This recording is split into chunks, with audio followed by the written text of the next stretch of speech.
皆さんこんにちは。お久しぶりです。なんと前回もう1年前になってしまってますね。 YouTube お久しぶりです。前からですね、このチャンネルをもう字幕を出したり、あと多言語、英語とか中国語で字幕を出したいなと思っていたんですけども、調べてもね、なんだかやり方がよく分かんなくって、でソフトを入れなきゃいけないのかなとか思ってなんとなくずるずる来てたんですけど、昨日久しぶりに調べたらYouTube 内で全部できるっていうことが分かって、 YouTube スタジオですね。なんでがぜんやる気が出ました。なのでこの動画も、日本語字幕、そして英語、中国語の字幕に対応しています。よろしくお願いします。私はこの4月からコロナが収まってきたので、通訳ガイドのね仕事を再開しました。イントレピットっていうオーストラリアの旅行会社なんですけど、前は京都に支部がありまして、今は大阪に移ってますけども、そこのお仕事を再開しました。で4月はですね、12日間かな、12人だったかなというツアーをやったんですけど、これは本当に一番人気のあるそういうツアーで、これは東京から始まって日光に行って箱根、そして飛騨高山、広島で姫路を通って京都っていうね、そういう13日間のツアーでした。で一旦また台湾に帰ってきて、それから5月の末から2回フードツアーっていうのをやったんですね。でフードツアーは、東京から始まって、飛騨高山、金沢、それから大阪で高野山に行って京都っていう、これは12日間ですね。10名ぐらいでしたね、両方とも。そういうフードツアーなので、日本食を、楽しんだり、クッキングスクールに参加したりですね、いろんな市場に行って日本料理の素材を見たり食べたり買ったりっていう、そういうツアーでした。でまた7月9日からあるのはまたちょっと違ってね、静岡、私の地元の静岡に行くんですけども、金谷の川根の方ですね、お茶のファーム農家にファームステイしたりして、またこれも私にとっては新しいコースなのでとても楽しみです。またね、地元の静岡、清水、そして日本平なんかも行くんでね、楽しみにしております。会社もね飽きないようにかなある、こちらの日程の都合もあると思うんですけど、いろんなコースを経験させてくれて、楽しくやっております。なのでね、通訳ガイドをしたいっていう方結構いると思うんですけど、時間がある程度ね、家を空けられる人でないといけないんですけれども、最初にこういう長期をやるっていうのは選択肢としてありなのかなって私はおすすめしたいです。その12日間、その英語圏の人、たまにスイスとかね、英語ネイティブではないけれども英語を使えるお客さんもいるんですけど、そういう方たちと12日間なり13日間なりずっと一緒にいるって本当に勉強になるし、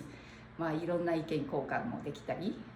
で、なんといっても楽しいですよ。最後は本当にね、大きな家族みたいになって別れが惜しいっていうような感じなので、なかなかこれねできない経験なので、おすすめします。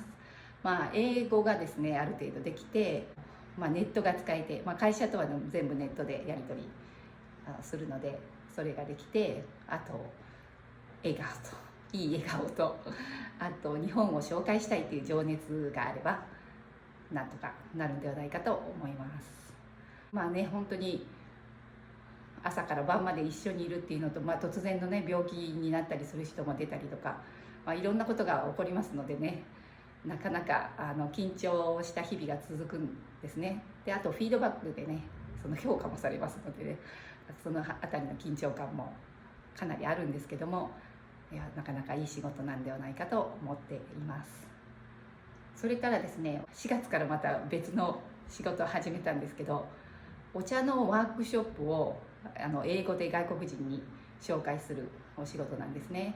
寿庵っていう浄徳寺さんという京都のお寺でされている会社なんですけど、そこに誘ってもらって担当するようになってきました。最初はね、本当見習いだったんで、4月の時はいつ何を言うかとかもう覚えるので必死で、言うので必死でドギモギしてたんですけども、何回か重ねやっていくうちにだいぶ落ち着いてきまして、今では説明とそれからお茶のお手前を皆さんの前でやるのとだいぶね慣れてきました。着物を着るねとてもいい機会なので、私がこれまでにやってきた着付けとかで茶道の練習とかそういうことが総合的にすることができるってことで、これも、通訳ガイドとまた全然違った雰囲気でね